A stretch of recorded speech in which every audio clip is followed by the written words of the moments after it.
Hi hello my dear viewers, నమస్తే. ఈరోజు మీకు నాదైన స్టైల్లో రవ్వ కేసరి చేసి చూపిస్తున్నాను.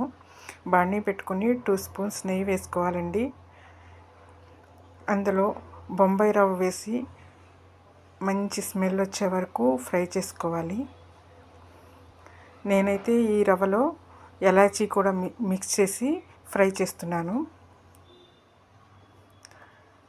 అది ఫ్రై అయిన తర్వాత తీసి ఒక బౌల్లో వేసుకోవాలండి. తిరిగి మళ్ళీ అదే గిన్నెలో 2 స్పూన్స్ నెయ్యి వేసుకొని dry nuts and dry fruits వేసుకొని ఫ్రై చేసుకోవాలి.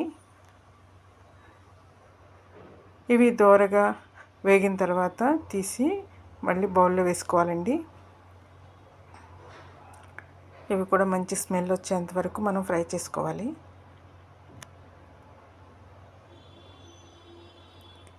ఇప్పుడు ఇవి కూడా తీసి ఒక బౌల్లో వేసుకుందాం.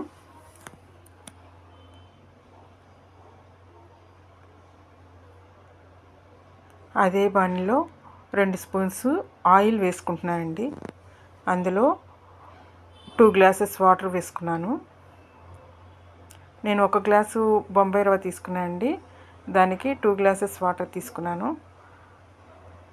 అందులో కేసరి కలర్ కలిపాను. కొంచెంసేపు బాయిల్ చేసి అవి మరిగేంతవరకు బాయిల్ చేసుకోవాలండి.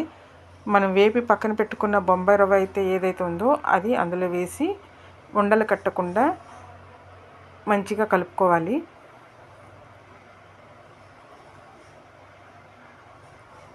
ఆ రవ్వ దాంట్లో బాగా ఉడికిన తర్వాత అందులో కొంచెం 1 గ్లాస్ పంచదార వేసుకోవాలి. మేము కొంచెం పంచదార తక్కువే తింటామండి.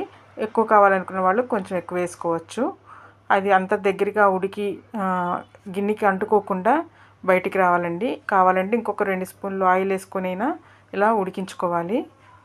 ఉడికిన తర్వాత ఈ విధంగా గిన్నెకి అంటుకోకుండా సపరేట్ అవుతున్న టైంలో మనం వేయించి పెట్టుకున్న డ్రై ఫ్రూట్స్ ఏవైతే ఉన్నాయో అవన్నీ వేసి కలుపుకోవాలండి. అవన్నీ మిక్స్ అయిన తర్వాత ఒక గరిటె పాలు పోసుకున్నాను.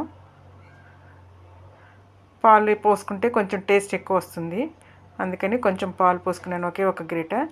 అదంతా కలిసిన తర్వాత గిన్నెకి అంటుకోకుండా వచ్చేస్తుందండి. ఇప్పుడు ఇదంతా తీసి వేరే ప్లేట్లోకి మార్చుకొని దాన్ని చిన్న చిన్న పీసెస్గా కట్ చేసుకొని కొంచెంసేపు ఆరనిచ్చి తింటే చాలా బాగుంటుందండి. మీరు కూడా ట్రై చేసి టేస్ట్ ఎలా ఉందో కామెంట్ రూపంలో చెప్పండి. ఇది చిన్నపిల్లలకి పెద్దవాళ్ళకి అందరికీ చాలా ఇష్టంగా ఉంటుందండి. ట్రై చేసి చూడండి ఒకసారి. Please like, share and subscribe to Binchisia channel.